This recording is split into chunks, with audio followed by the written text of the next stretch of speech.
grateful to Mr. Bhasin for having made the effort for coming.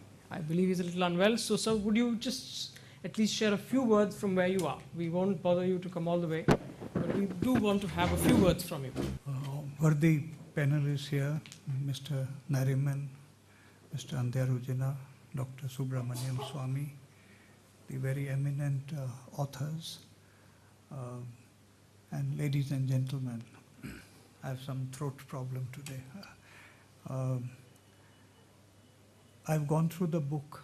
I think it's an excellent presentation regarding a very controversial topic. And I compliment not only the authors, Ramni and Linda's particularly, but also the publishers, you see, for having brought out this book, because without your effort, we would not have seen, you see, this very eminent publication. FDI, as I said, is a very controversial topic. It should not have been a controversial topic. It is so because I think of the lopsided policies followed by respective governments in India, and due to lack of any transparency and consistency with regard to implementation of the FDI policies. We have seen the FDI policies being tampered with, and to meet the needs of some several players, particularly in the field of aviation, in the field of retail trade, and we have seen judgments of the Supreme Court being totally sidelined and retrospective legislation being brought in. All that doesn't augur well for FDI. FDI is no doubt very important for India.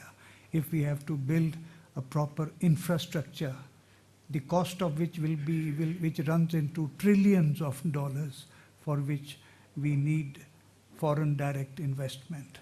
I don't think that has been, only lip service has been paid to FDI, but consistency and transparency is lacking. So I'll not say much more, I can't, so thank you so much, and all the best, you see. Where there is controversy, Dr. Swamy is not too far away. But I have the great privilege of having to work on many of the judgments of the Supreme Court, where Dr. Swamy is the person who has brought the action before the court in various public interest litigation matters.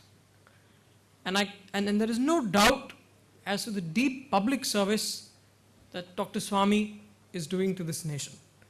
So I would request Dr. Swamy to initiate the discussion, and then we can start the panel discussion. So, Dr. Swamy. I'm the only non-lawyer here, and so I'm entitled to some liberties in what I say. But I also have the constraint that the people who taught me law are also sitting here. People like Fali Nariman, Andhyarujana, and all, surprisingly to all of you, I think Ramni herself has helped me in cracking Gordian knots in law. For example, recently on the Juvenile Justice Act, when it appeared that all that you can do is get amendments for the future in the law, she found me a way by which even the present accused juvenile could be brought in through the doctrine of casus omissus. So, and the Supreme Court accepted my arguments as being maintainable, and now the case has been listed for final hearing. And it would be a great, indeed a great thing if we are able to win that case. The book itself is an amazing collection. And I'm saying this as an economist. It has everything. I don't know when she found time to do all this work and how she collected all this material. Even the concept of FDI, it's not simply some money that comes from abroad. It's a very specific concept. It's in fact a multidimensional concept. And it includes so many components which people don't know. It's not just money coming from abroad, but money coming in what form, and how to treat the profits of foreign companies in the country, etc. All this has been brought together by her in one chart on page 154, which describes completely the concept of FDI. So what I am going to do is say a few words in three parts. First, I'll briefly describe what this globalization is about, then about FDI and its impact on the economy, and finally, how globalization and FDI would interact with each other. First of all, globalization is a process in three dimensions. The first is the restructuring of production and the relocation and outsourcing of economic activity in a transnational framework. This was not possible before because of the lack of technology, but with the advent of internet, the whole concept of a enterprise being located in one particular area disappeared, and it was possible now to manage several factories in different countries in different time zones. So it also caused a increasing movement of the factors of production, technology, services, and knowledge. But along with globalization comes two other dimensions which are very important, and of which one of them, at least, Ms. Dr. Linda Spedding has devoted in her chapter on ethics and foreign investment. And that is the dimension of internationalization and the ideological dimensions of globalization. Globalization is not ideologically neutral. It has a dimension in ideology. Internationalization essentially means more openness, more increased world trade. In fact, world trade, which was just 8% of the total production in 1913, has now reached a huge amount of almost 37%. And the foreign exchange that is now being traded in international markets is now in excess on a daily basis of $1.5 trillion.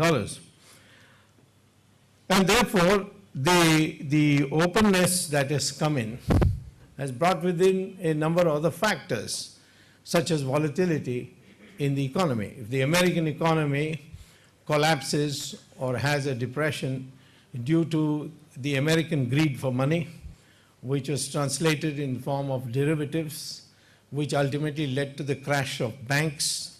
And as a consequence of globalization, it spread across to Europe, and it spread out even across to Asian countries. India was impacted for a variety of other reasons, but it was indirectly because of what happened in the United States. Now, the ideological dimension of globalization is the shared ideas that come. Market economy. The competitive market economy now rules the roost in the world. Gone are the days of command economy, socialism, etc. The belief pattern, the guiding norms, the coherent view of what the world is and should be, these are some of the things that are accompanying globalization. And consequent to that, work habits, how one is to work, how one is to look, how one is to be dressed, these are also getting globalized. And so are the tastes getting globalized. You can now find McDonald's in almost every country of the world, and it therefore creates a taste for food which was previously not known to us. Now, therefore, globalization has to be managed, and it can be managed only if you make it nationally acceptable. For example, Nokia has now grown globally, thanks to globalization, so big that its budget is bigger than the home country budget of Finland. Sony is budget is 3 times that of Pakistan. So, and Sony is based in Pakistan. Now this means a private company could exercise far greater influence than the government of the country in which the corporation exists. The second factor which has to be managed is what is called the socially tolerable globalization. I mean, you have to make globalization socially tolerable, because underlying globalization and competitive market economy is the concept of survival of the fittest. And if you are not prepared, if you are not protected, you could be completely wiped out by the process of globalization. Similarly, there is a question of moral adequacy of globalization, some of which has been dealt with in the chapter on ethics and investment. For example, the glorification of the acquisitive materialistic individualism that comes with globalization. It doesn't necessarily produce community welfare. It doesn't promote social cohesion. And in the end, it doesn't seem to even promote happiness. Pure material prosperity doesn't seem to promote happiness. And that might be explained, that might explain, in fact, why rich Americans are found in the ashrams of Sri Ravi Shankar and Swami Dayananda Saraswati and Baba Ramdev and so on. And if you ask them, and certainly in the Sri Ravi Shankar ashram, I asked many foreigners, mostly Americans, as to why they came. And they said they came in search of happiness. And they were all billionaires, millionaires, etc. So there must be, therefore, some lacuna or something lacking in a one-dimensional pursuit of materialism. And therefore, globalization has to be made morally tolerable. Now, essentially then, of course, we have to use globalization to maximize the opportunities that trade provides. But at the same time, we have got to minimize the risks of globalization, which is the volatility that it introduces in every country. Now, in foreign direct investment, as I told you, it's not a simple transfer of money. It is actually many things. It's a long-term investment. It's not a short-term investment. If something comes on a short-term investment, we usually call it portfolio investment. In some countries, in fact, it's called hot money that can come in and out at any time. And it's usually a resident entity in one country who obtains a lasting interest, like buying assets, shares, etc., and control in an enterprise in another country. Now, generally, it is taken that if you have 10% of the equity stake, the money you brought in is the threshold for foreign direct investment. Now, what happens is when you invite foreign direct investment, it usually comes with not only resources, but it brings in technology.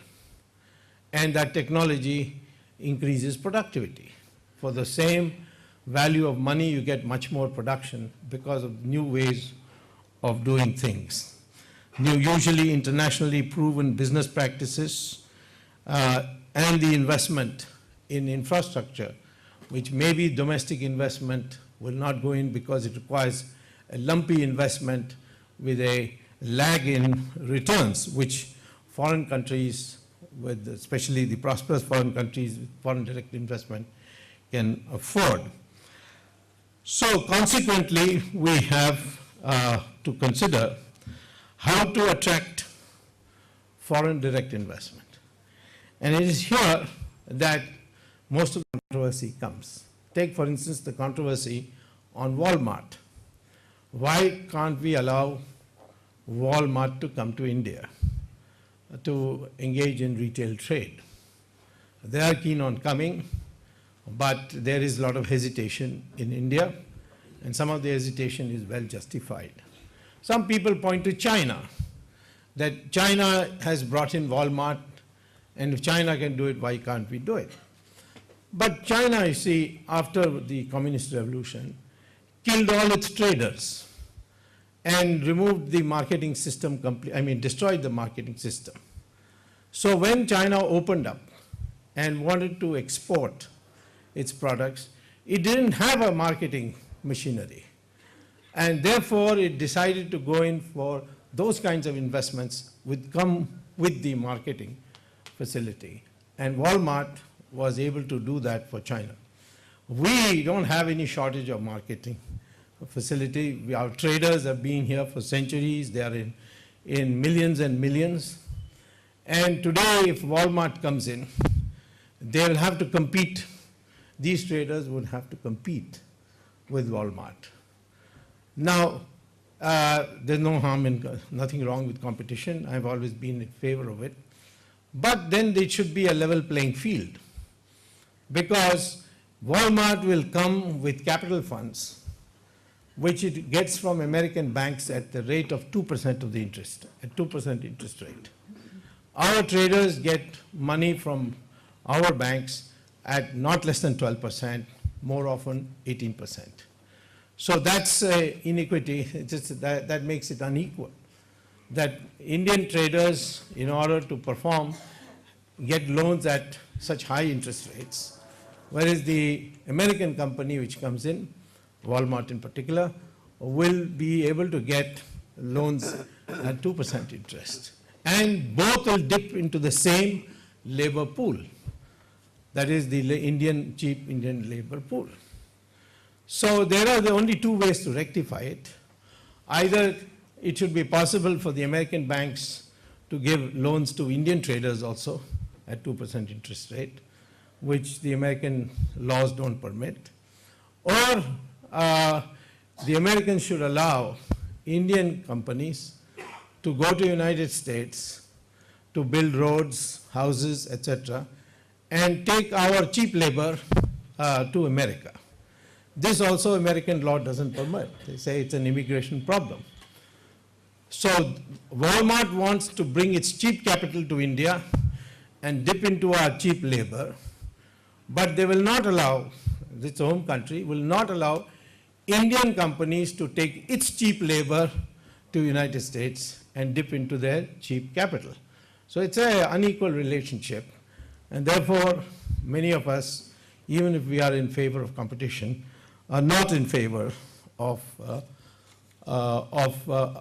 permitting foreign direct investment or give a carte blanche or open up completely to foreign direct investment. There has to be a certain amount of discrimination done. Now the two together are a deadly combination, and therefore I have told you that both of them would require a great deal of oversight. Even fundamental rights are subject to reasonable restrictions. So I don't see why investment behavior should not be subject to reasonable restrictions. And with this care, and you can see the ramifications of this whole globalization and foreign direct investment in the book that Ramni Taneja has written. And I must say, I wish I had it before. When I used to teach at Harvard, since last year I've stopped teaching. I used to teach two of my lectures on the economy were on foreign direct investment. This book would have been very useful. I hope you come out of this lawyers club and make this book more available to the Department of Economics the world over. And it will be a great addition. I would say that all that you wanted to ever know about globalization and foreign direct investment you can see in this book. Thank you very much. To Dr. Swami, that globalization and FDI are a bit like the Ganga, and we need a Mahadev to make sure that it doesn't sweep us away. We have heard so much about the learned author of this book. I think the floors should be hers now. Ma'am, would you address us and then initiate the panel discussion? Ms. Ramni Taneja. Respected Mr. Nariman, respected Mr. Andarajana, Mr. Vaseem, Dr. Spedding, Dr. Swami, and my distinguished colleagues, Ms. I.C.W.A and Mr. Gautam Sahab, and Honorable members of the audience, ladies and gentlemen. I'm deeply moved and touched by all the kind words that have been said today about this book. The floor is now open really for discussion. I don't think I need to say too much at this stage. So I would request the members of the panel who haven't spoken, which is Ms. Akila and Mr. Gautam, if you could perhaps give a few thoughts and words about your position and your perceptions on foreign direct investment, and also Dr. Spedding from an international perspective.